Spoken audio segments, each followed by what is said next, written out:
In Parshat Tazria, the word or, which means skin or can mean leather, appears 44 times, which is, according to Rabbi, and I have every reason to trust his count, is about 3/4 of the occasions in which the word appears anywhere in Scripture. So this shouldn't be so surprising because the beginning of Parshat Tazria discusses the tzarat, this kind of leprous mark that appears on a person's skin. And so in the discussion of what the tzarat looks like and how it spreads and how it's the diagnosis is confirmed and how the person afflicted with tzarat is recovered and rehabilitated from their condition, so the word or is going to appear a lot.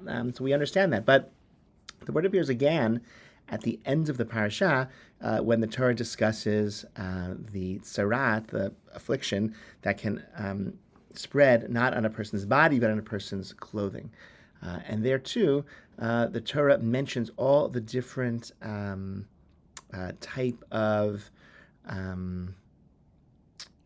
materials in which this clothing tzarat can appear. It can be in a leather garment, it can be on a woven garment, and in that context, yerok rak, or dom dom, or green or red eruption on a garment. Oba or, oba sheti, oba erev. It could be of leather. It could be sheti ve'erev, either the warp or the woof, whichever place on the weaving this eruption appears. The tzarat is found. That is that tzarat on a garment. And so again, the word or appears in this context, and it's repeated verse after verse after verse.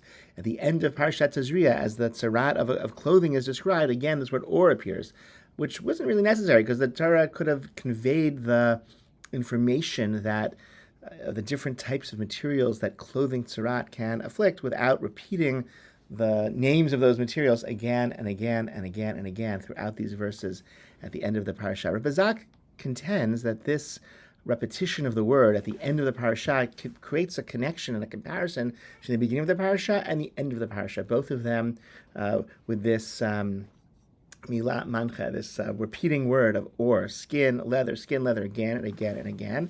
And when there's a comparison, we then focus on the difference. And he suggests the difference is that when it comes to the tzarat that afflicts a person, there is a whole method of recovery from that tzarat, right?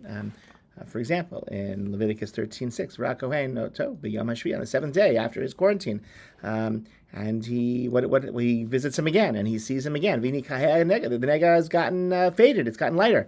Velopashad nega, and has not spread further on the person's skin. V'tiharoa kohen misepachet he kibes b'gadal b'tzaher. Right, so the person can. Is declared. The Kohen declares the individual pure. What's on his skin is now it's merely a mispachat. It's just a rash. It's not tzarat anymore because it hasn't spread. It's gotten clearer over the course of the 7-day quarantine, and then the person can wash and he's purified. When it comes to the garment, the most that we can hope for, if in the end this is 1356. You have to tear it out of the garment. There's no way that it can remain there.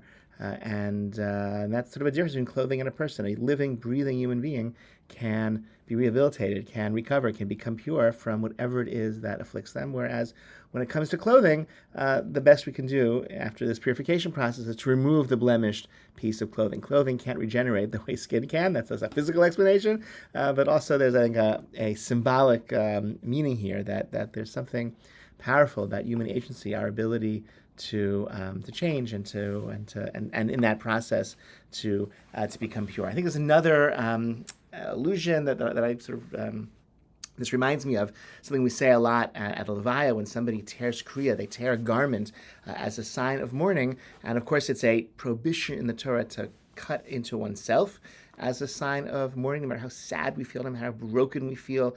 We don't have authorization to tear our bodies because as long as we're still breathing, we have what we can accomplish here while we're alive, right? Kadosh Baruch Hu has not given up on us, and we're still breathing. We still have to keep going. We don't have a right to gash our bodies as a sign of mourning. The Torah explicitly prohibits that, but we do cut our garments, right? The garment is different from the person.